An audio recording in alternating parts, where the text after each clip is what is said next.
یہی وہ چیز ہے جس کو ہمارے آقا حضرت محمد صلی اللہ علیہ وسلم نے فرما دیا. یہی تو اسلام کی بنیادیں ہیں. سمجھو، قرآن کی آیت ہے 4 سپارے کی پہلی آیت، لن تنالوا البر حتى تنفقوا مما تحبون. لن تنالوا البر، ہرگز تم جنت کو نہیں پا سکتے. بر کی تفسیر مفسرین جنت سے کرتے ہیں. اے مسلمانوں کان کھول کر سن لو، ہرگز تم جنت کو نہیں پا سکتے یہاں تک کہ تم اپنے اس مال کو اللہ کی رضا کے لیے خرچ کرو جو تمہارے پاس ہے. جس مال کو سے تمہیں محبت ہے اس مال کو تم اللہ کی رضا کے لیے خرچ کرو. اسلام ایسا مذہب تھوڑی ہے. جب یہ آیت اتری اللہ کے نبی نے بیان فرمائی تو نسائی کی حدیث ہے کہ ابو طلحہ انصاری رضی اللہ تعالی عنہ جو ایک دولت مند آدمی تھے، وہ اللہ کے نبی کے پاس آئے اور آ کر کہا کہ یا رسول اللہ، اللہ ہم سے ہمارے مال کے بارے میں فرماتا ہے کہ اگر تم جنت کے طالب ہو تو جو مال سب سے اچھا ہے تم اس کو اللہ کے راہ میں خرچ کر دو. یا رسول اللہ، میرا سب سے بہترین مال فلانی زمین ہے، میں آپ کو گواہ بناتا ہوں کہ میں اس کو اللہ کے لیے وقف کرتا ہوں. یہ حدیث موجود ہے نسائی کے اندر. مذہب اور کس چیز کا نام ہے؟ جو اللہ نے فرمایا وہ مذہب ہے، جو رسول اللہ نے فرمایا وہ مذہب ہے. مجھے حیرت ہے کہ مودی جی ہمارے مذہب کے بارے میں فیصلہ کرتے ہیں کہ وقف کے اندر وقف کا ذکر دستور کے اندر. ارے بابا، دستور کے اندر مذہب اسلام کو ہر اقلیت کو اپنا مذہب قبول کرنے کا اختیار آزادی کے ساتھ ہے. یہ ہمارا مذہب ہے، وقف ہمارا مذہب ہے. اللہ نے فرمایا، رسول اللہ نے فرمایا. حدیث کے اندر آتا ہے کہ جب انسان مر جاتا ہے، یہ مسلم کی حدیث ہے، اذا مات الانسان انقطع عمله عنه. جب آدمی مر گیا اب اس کے اندر کام کرنے کی طاقت بھی نہیں ہے. اب اسے کسی چیز کا ثواب ملتا تھا، نماز پڑھنے کا، روزہ رکھنے، نہ نماز پڑھ سکتا ہے نہ روزہ. مگر فرماتے ہیں 3 چیزیں ایسی ہیں مرنے کے بعد بھی آدمی قبر میں چلا گیا اسے ثواب ملتا رہتا ہے.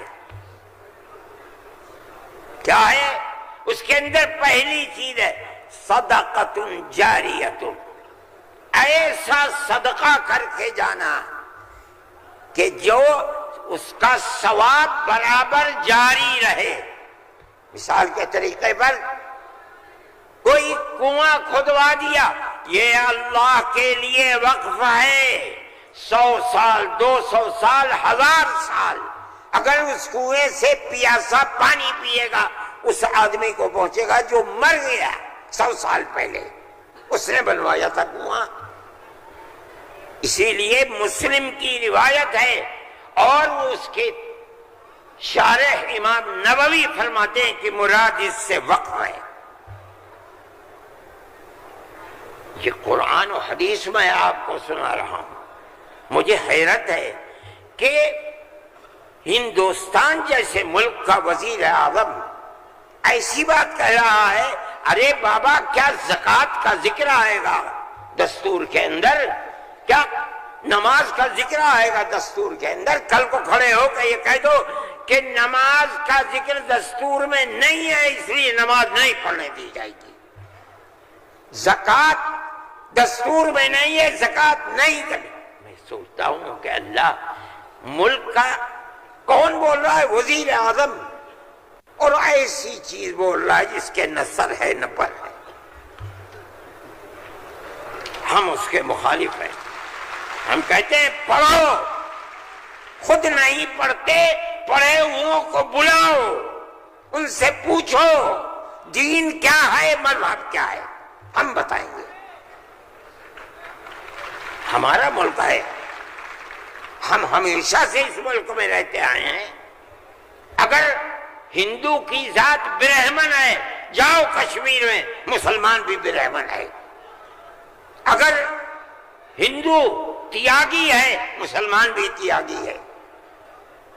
اگر ہندو راجپوت ہے، مسلمان بھی راجپوت ہے۔